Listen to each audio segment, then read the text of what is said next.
My name is Leo, and for most of my life, I believed my purpose was to be a quiet harbor in my family's relentless storm.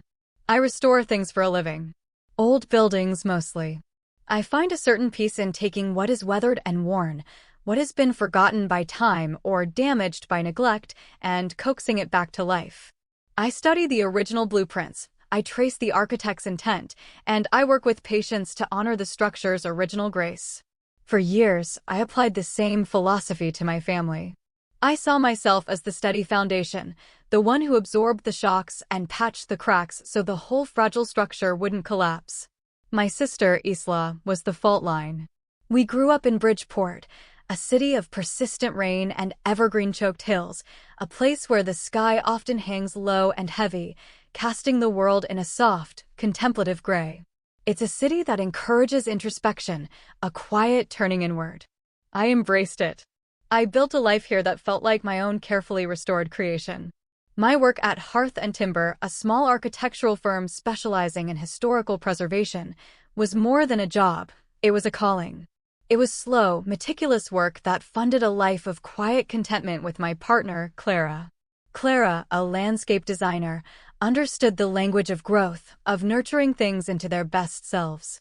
With her, I felt seen not as a functional part of a broken system, but as a person, whole and complete. Our life was a small garden we tended together, sheltered from the winds. My family, however, lived in a different weather system. My parents, good people at their core, were exhausted navigators of my sister's turbulent moods. Isla was brilliant, charismatic, and profoundly lost. At 22, she was a whirlwind of abandoned hobbies, half-finished art projects, and passionate, short-lived convictions. She was perpetually finding herself, a journey that was apparently very expensive and always, somehow, my responsibility to fund. It was never a demand, not outright. It was a soft, insidious pressure, a narrative woven into the fabric of our family. Leo is the stable one. Leo can handle it. I paid for her photography class supplies, co-signed the lease on her trendy apartment in the Artisan Quarter, and quietly transferred money into her account when her summer job earnings vanished weeks before rent was due. Each time, I told myself I was shoring up the foundation. I was giving her the space to find her footing. My mother would praise my generosity, saying, "You've always been such a good brother, Leo. She just needs a little more time." My father, a man of few words, would just nod, a look of weary relief on his face. They loved her, but they were also afraid of her moods, of the emotional chaos she could unleash. It was easier for them to let me be the buffer. And, for a long time, it was easier for me, too. I thought I was keeping the peace. It took me years to understand I wasn't keeping the peace, I was just funding the war. The decision to marry Clara was the first blueprint I had ever drawn entirely for myself. Our wedding was meant to be a reflection of the life we were building, small, intentional, and filled with quiet beauty. We chose the Northwood Conservatory, a century-old glass house filled with ferns and rare orchids, its delicate iron frame overlooking the misty expanse of the Willamette River. It was a place of fragile, thriving life. A place where things grew. It was, I thought, the perfect place to begin. October 12th dawned with a soft, silvery light filtering through the persistent Bridgeport drizzle. The rain wasn't a nuisance. It felt like a blessing, a cleansing of the air. It beaded on the glass panes of the conservatory, making the world outside blur into a watercolor painting of greens and grays. Inside, it was warm and alive. The scent of damp earth, jasmine, and old wood filled the air. 50 of our closest friends and family gathered on simple wooden benches, their quiet chatter a gentle hum beneath the whisper of a string duo playing in the corner. Clara walked down the aisle, and the whole fragile, beautiful world of that conservatory seemed to hold its breath. She wasn't in a traditional gown, but a simple, elegant silk dress the color of cream, a crown of ferns and tiny white asters in her hair. She looked like a spirit of the place, calm and radiant. When she took my hand, her fingers warm in mine, a profound sense of peace settled over me. Our vows were not grand pronouncements, but quiet promises to be each other's sanctuary, to tend to our shared life with care, to be honest even when it was difficult. In that moment, Surrounded by the gentle rain and the quiet green life, I felt like I had finally built something unshakably my own. Isla was supposed to be there. She was a bridesmaid, a role she'd accepted with a theatrical sigh, as if it were a burden she was graciously shouldering. She didn't show up for the ceremony. I saw my mother's anxious glances toward the door, my father's jaw tightening. I pushed the familiar worry away. This day was not about Isla. This day was about Clara. She arrived an hour later, during the reception. The string duo had been replaced by a soft jazz playlist, and guests were mingling, glasses of Prosecco in hand. Isla didn't just walk in, she made an entrance. She wore a shimmering, backless silver dress that caught the light, completely out of place with the understated elegance of the day. It was a costume, a demand to be seen. She ignored my wave, bypassed my parents, and went straight to the bar. I watched her from across the room as I spoke with Clara's aunt.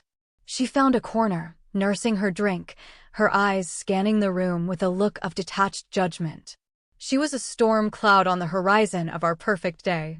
A part of me, the old, conditioned part, wanted to go to her, to ask what was wrong, to smooth it over. But Clara, sensing my tension, squeezed my hand. "Let it be, Leo," she whispered. "This is our day. Don't let her pull you in." She was right. I tried to let it go. I focused on the faces of our friends, on the warm laughter, on the quiet joy that filled the glass house. But I knew Isla. That simmering silence was never just silence. It was the pressure building before a storm. 3 weeks earlier, she'd called me in a panic. She needed a new laptop for a critical digital art class, one that cost nearly $2,000. It came on the heels of me paying her car insurance and covering a miscalculated utility bill. For the first time, I'd said no.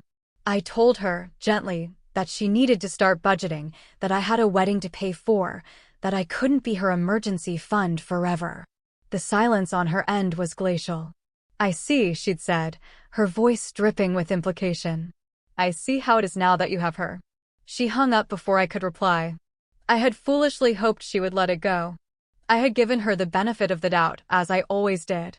The moment came during the toasts. Clara's father had just finished a wonderfully warm and funny speech. Then it was my turn. I stood up, glass in hand, my heart full. I looked at Clara, and the words came easily. I spoke of finding a home in another person, of the quiet strength in partnership, of building a future rooted in respect and love. As I was about to raise my glass, Isla stood up too. For a fleeting second, a hopeful, naive part of me thought she was going to add her own toast. Her face was a mask of cold fury. Then, with a flick of her wrist, she sent her glass of Prosecco flying. It didn't just spill. It sailed through the air in a glittering arc and shattered against the antique table that held our desserts. It struck a small, silver-framed photo of Clara and me, taken on a hike at Mount Tabor, cracking the glass right across our smiling faces. A collective gasp went through the room. The music faltered. Before anyone could react, Isla moved toward the wedding cake. It was a simple, beautiful creation Clara's friend had made, 3 tiers of lemon and lavender cake with delicate, hand-pressed edible flowers. Isla didn't just knock it over. She shoved it with both hands, a gesture of pure, unadulterated rage.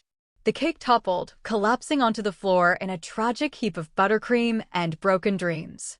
Then she turned, her eyes locking onto mine across the stunned, silent room. Her voice, when it came, was not a whisper but a scream that echoed off the glass walls of the conservatory, a sound so violent it felt like it might shatter them. "This is what you get for pretending you're better than us." The silence that followed was absolute. It was so total I could hear the rain tapping on the roof again, a sound that had been so soothing just moments before. Guests stared, frozen. Clara's parents looked at me, their faces a mixture of shock and pity. My best man, Mark, looked like he wanted to intervene but didn't know how. Then, the second, more profound betrayal. My mother rushed forward, but not to me. She ran to Isla, wrapping her arms around her as if she were the one who had been assaulted. "Shoo, baby, it's okay," she murmured, stroking her hair. "You just needed to let it all out." She guided a non-remorseful, tearless Isla toward the exit. Isla didn't look back. She walked out as if she had just won a great victory, leaving the wreckage of our celebration in her wake. I didn't shout. I didn't cry. I felt a strange and terrible calm descend upon me. This wasn't a courtroom, and I would not let her make it one. I gave Clara a look that I hoped conveyed a universe of sorrow and love. I nodded to the venue coordinator, who was pale with shock, and said quietly, "Could we please get that cleaned up?" Some people tried to dance. Some came up to offer quiet, awkward condolences. But the spell was broken. The delicate, beautiful atmosphere had been irrevocably shattered. The rest of the evening was a hollow echo of what it was meant to be, the memory of that scream and the sight of the ruined cake forever smeared across it. We were no longer celebrating a beginning, we were managing an ending. Later that night, in the quiet of our apartment, the air was thick with things unsaid. Clara, still in her beautiful dress, sat on the edge of the bed, her fern crown wilting slightly on the nightstand. "Are you all right, Leo?" she asked, her voice soft. "I'm fine," I said. It wasn't true, but the feeling wasn't anger or sadness. It was a cold, hard clarity. The final piece of a puzzle I had refused to solve for years had just clicked into place. While Clara changed, I opened my laptop. The hum of the machine was the only sound in the room. I logged into my bank portal. I found the scheduled transfer for Isla's spring semester tuition deposit at Bridgeport State. $10,000. I canceled it. Then I logged into the online portal for the Tannery Lofts, where I was the primary leaseholder and financial guarantor. I navigated to the account settings and froze all automatic payments and cosigner privileges. The rent was due in 5 days. I closed the laptop. I hadn't destroyed anything. I had simply withdrawn the support from a structure that was no longer sound. I was a restorer, and I finally understood that some things are not meant to be saved. They are meant to be let go. The next morning, the silence was a balm. Clara and I drank coffee on our small balcony, watching the city wake up under a clearing sky. We didn't talk about the night before. We didn't need to. There was a new, quiet understanding between us. At 8:42 a.m., my phone buzzed. It was a text from Isla. "What the hell did you do? The university portal says my tuition deposit was revoked." I let the message sit unread. 2 minutes later, another. "Leo, this isn't funny. I can't register for classes. Fix it." And then a third. "Did you freeze the lease account? I can't access anything. Answer me." I muted my phone and took another sip of coffee. The warmth spread through my chest, a small pocket of peace in the impending storm. This wasn't an act of revenge. Revenge is a hot, messy emotion. This was an act of architecture. I was decommissioning a structure, piece by piece, so that I could finally build something new, something that was mine. I didn't tell Clara what I had done, not right away. I wanted the decision to be mine alone, a boundary drawn not by committee, but by conviction. She would have supported me, I knew, but this was a foundation I needed to lay for myself.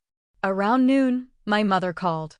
I watched her name flash on the screen and let it go to voicemail. The message she left was steeped in a familiar, cloying blend of guilt and obligation. "Leo, honey, it's Mom. Your sister is very, very upset.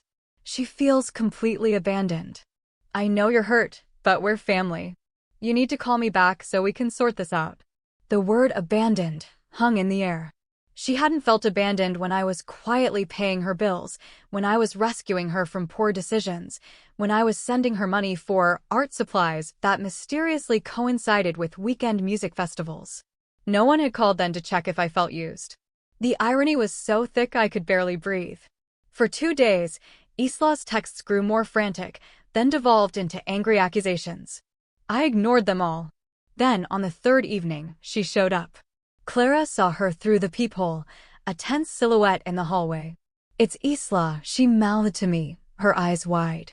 I was sitting on the sofa, reading a book about Japanese joinery, about creating strength through connection, not force. I shook my head. I wasn't ready to speak to her. Not yet. Not until she understood the cost of her actions. Isla began to knock. Not a polite rap, but a series of hard, rhythmic thuds against the door, demanding entry. After a few minutes, Clara opened the door just a crack, the security chain still in place.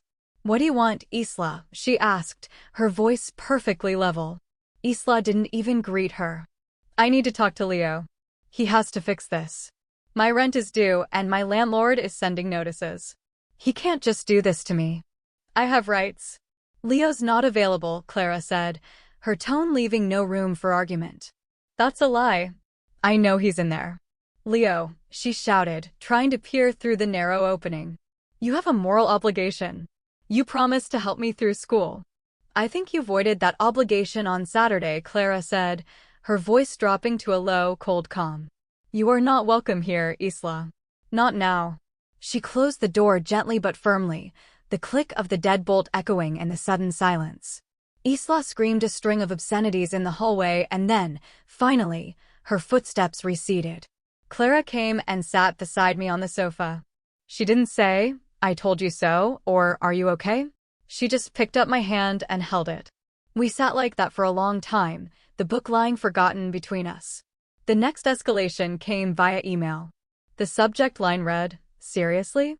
The body of the message was a meticulously crafted guilt trip. She laid out her monthly expenses in a spreadsheet: rent, utilities, tuition, food, creative materials. She accused me of letting my new money and my new wife go to my head, of forgetting where I came from. She claimed the scene at the wedding was a cry for help because she felt so invisible and overshadowed by my success. It was, she wrote, my fault for not seeing how much she was struggling. The email ended with a demand: reinstate the tuition and the lease agreement, or her failure to finish her degree and her potential eviction would be entirely on my conscience. I read it twice, a sense of profound weariness washing over me.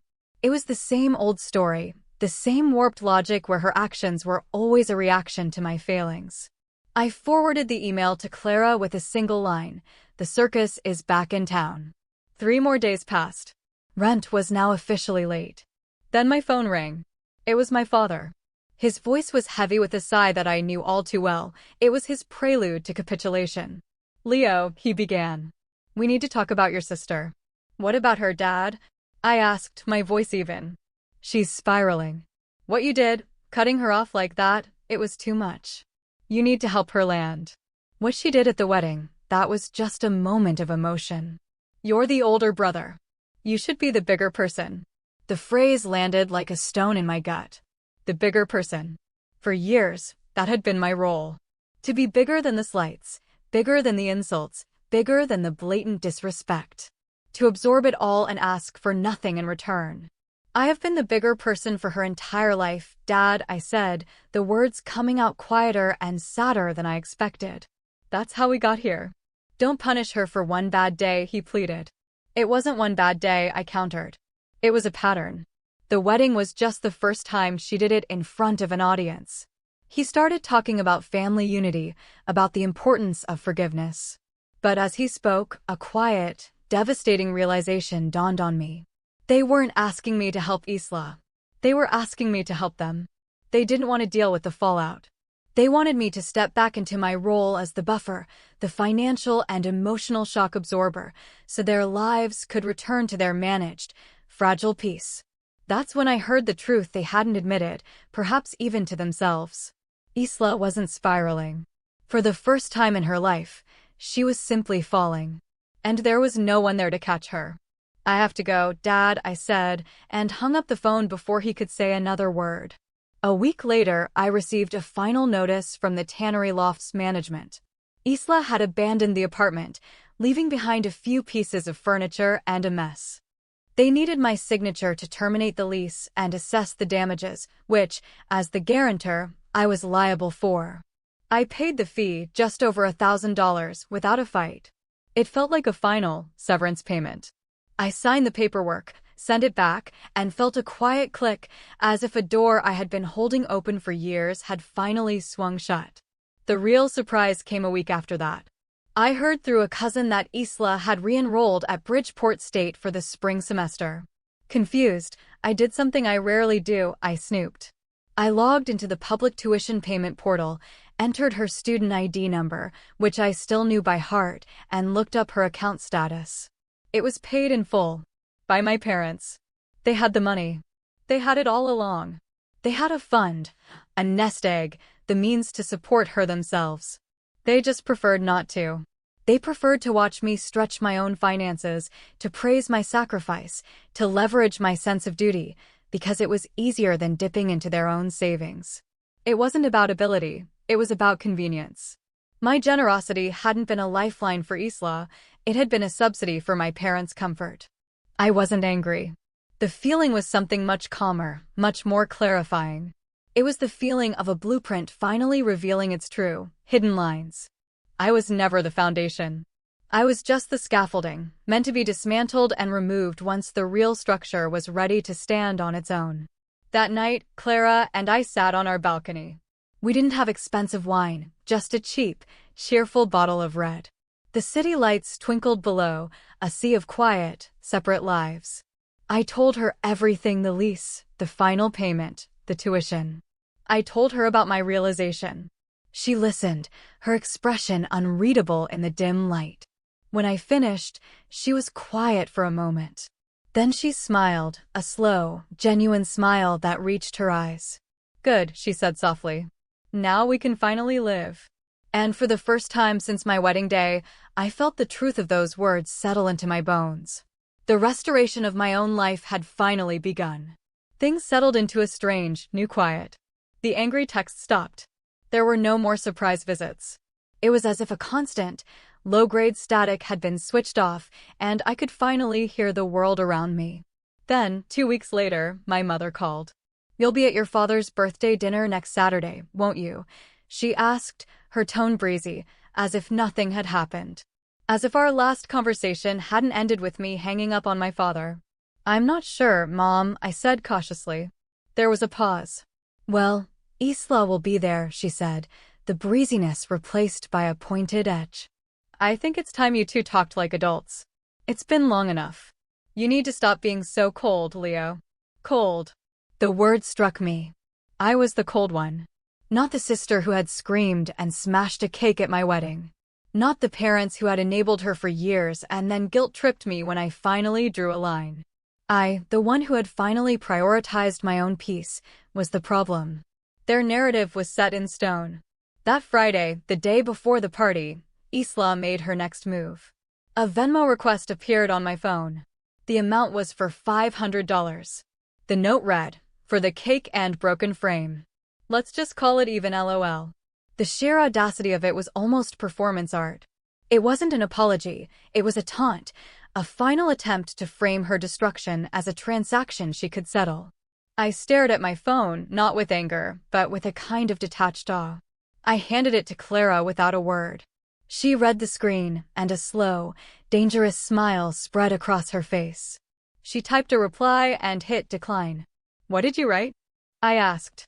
"Just a suggestion," she said, her eyes twinkling. She had simply written, "The cost of disrespect is much higher. This payment is declined." 15 minutes later, a notification popped up. "Isla has blocked you on Venmo. We didn't go to my father's birthday party." The peace, of course, was temporary. Isla found a new stage. A week later, my cousin sent me a link with the caption, "You need to see this." Isla had launched a podcast. The title was The Unseen Sibling, Navigating Life in the Shadow of the Golden Child. The teaser trailer was a masterclass in manipulative storytelling. Over a sad, tinkling piano, her voice, now filled with a curated vulnerability, spoke of emotional neglect and the pain of feeling invisible in your own family. "Sometimes," she said, her voice catching, "the people who are supposed to be your safe harbor are the ones who create the storm." The video ended with her thanking her first sponsor, a popular online therapy app. The very same one I had recommended and paid for her first 3 sessions with, a year ago when she'd called me sobbing from a party. She had weaponized my help, turning it into content. The podcast was a minor viral hit in the local Bridgeport scene. Comments poured in, calling her brave, sharing their own stories of narcissistic siblings. I was being cast as the villain in a story I never agreed to be in. It was unsettling, like watching someone build a distorted effigy of you and put it on public display. A few days later, an email from her arrived. Subject, a conversation. "Leo," it read. "I'd like to meet." No drama, just a talk. There are things I want to explain, and I think you'll be proud of the work I'm doing on myself. It was perfectly composed, mature, and utterly disingenuous. Clara read it over my shoulder. It's a trap, Leo, she said quietly. She doesn't want reconciliation. She wants more material for her next episode. I replied with a single sentence. Clara will be with me. She never wrote back. The climax I had been dreading arrived not by email or text, but in person. My parents showed up at our apartment one Tuesday evening, unannounced. I opened the door to find them standing in the hallway, my mother with her purse clutched like a shield, my father with a pained, apologetic look on his face. We just want to talk, my mother said, trying to smile. I let them in, but I left the door ajar. Clara stood by the kitchen counter, arms crossed, a silent, unmoving guardian of our newfound peace. My mother launched into a prepared speech about how Isla was going through a transformative period. The podcast, she explained, was just her processing her trauma. She said Isla regretted her actions, but didn't know how to apologize. My dad chimed in, saying she missed her big brother. Did she tell you that? I asked, my voice quiet. Or is that what you're hoping is true? They exchanged a look. Then my mother dropped the final piece into place. She's moved back in with us, Leo. Just for a little while, until she's back on her feet. The picture was now complete. They had paid her tuition. They had taken her in. And now they were here, not to broker peace, but to run interference. They were here to manage me, to ensure I wouldn't disrupt the new, fragile equilibrium they had established. I looked them both in the eye. I have one question for you, I said. After the wedding, did either of you, at any point, look Isla in the eye and tell her that what she did was wrong? Silence. My mother looked down at her purse. My dad studied a scuff mark on his shoe. They didn't have to answer. Their silence was a confession. They weren't angry at her actions. They were just embarrassed by the public display. And their solution was to quietly absorb her back into the fold and pressure me to do the same. I'm done, I said, the words feeling clean and solid in my mouth. I'm done being the solution to problems I didn't create. I'm done with the guilt, the obligation, and the games. If you want to fund her life, that's your choice. But you will not do it at my expense anymore. Not my money, not my time, and not my peace. I walked to the door and held it open wider. You need to leave now. They left without another word. As the door closed, I felt a decade of weight lift from my shoulders. It wasn't a victory. It was an emancipation. We never heard from my parents again about Isla. The silence was profound, a vast, empty space where guilt and obligation used to live. The podcast fizzled out after 2 more episodes. As Clara predicted, without new drama to fuel it, the narrative grew thin and repetitive, and the audience moved on.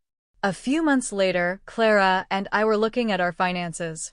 The money I was no longer siphoning into Isla's life had accumulated into a surprising sum. We should go somewhere, Clara said, looking up from the laptop. Somewhere far away. Somewhere warm. The next day, we booked 2 flights to a quiet corner of Belize, to a tiny resort with bungalows built over the turquoise water. No clocks, no schedules, no family drama. Just the sun and the sea and the quiet rhythm of the tides. The last message I ever received from Isla came the day before we left. It was a single emoji, a flame. Fire. No context, no words. Just a tiny digital fire. A final, pathetic attempt to signal that she could still burn my world down. I showed it to Clara as we packed. She glanced at it, a small smile on her lips, and went back to folding her shirts. Perfect, she said. Let it burn. I blocked her number. And then I deleted it. On the plane, high above the clouds, I watched Clara sleep against the window, her face relaxed and peaceful in the afternoon light. My mind, for the first time in years, was quiet. No calculations, no rescue plans, no bracing for the next impact. Just the low hum of the engines and the vast, blue expanse of the sky. Our bungalow was exactly as promised. It stood on stilts over the clear water, connected to the shore by a narrow wooden walkway. The only sounds were the gentle lapping of the waves beneath the floorboards and the cry of seabirds. We spent our days reading in hammocks, snorkeling in the warm water, and talking for hours about everything and nothing. We talked about the business Clara wanted to start, about the kind of garden we would plant at our next home, about books and dreams and ideas. We were building again, but this time, the blueprints were entirely our own.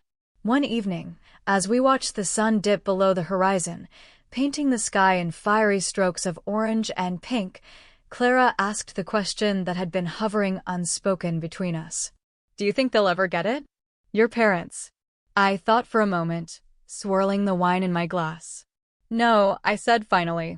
I don't think they'll ever admit it, even to themselves. But I think they know. They know in the quiet moments. They know every time they have to write a check that I used to write. They know every time she has a crisis and they have to handle it alone. They know their buffer is gone. We came home from that trip to a different life. We used our savings to move out of our apartment in the city and bought a small house with a yard, closer to the hills, where the air was cleaner and the nights were darker. I took on a new project at work, restoring an old library, a place of quiet knowledge. Clara started her landscape design business, and it flourished. I never spoke to Isla again. Through my cousin, I heard that she eventually graduated, taking 6 years to finish a 4-year degree. She works part-time at an art gallery. My parents still support her. That is their choice. It is their structure to maintain. My relationship with my parents is cordial, but distant. We exchange cards on birthdays and holidays. The conversations are about the weather, their health, my work. Her name is never mentioned. She is a ghost in the room, a shared silence. There is no grand reconciliation, no tearful apology. There is only the quiet, steady reality of the boundary I drew. Sometimes, on a warm evening, Clara and I will sit on our new porch, watching the fireflies rise from the lawn. Our life is not loud or dramatic. It is a quiet, sturdy structure built on a foundation of respect, a garden we tend with care. The fire Isla tried to set didn't burn my life down. It only illuminated the exit.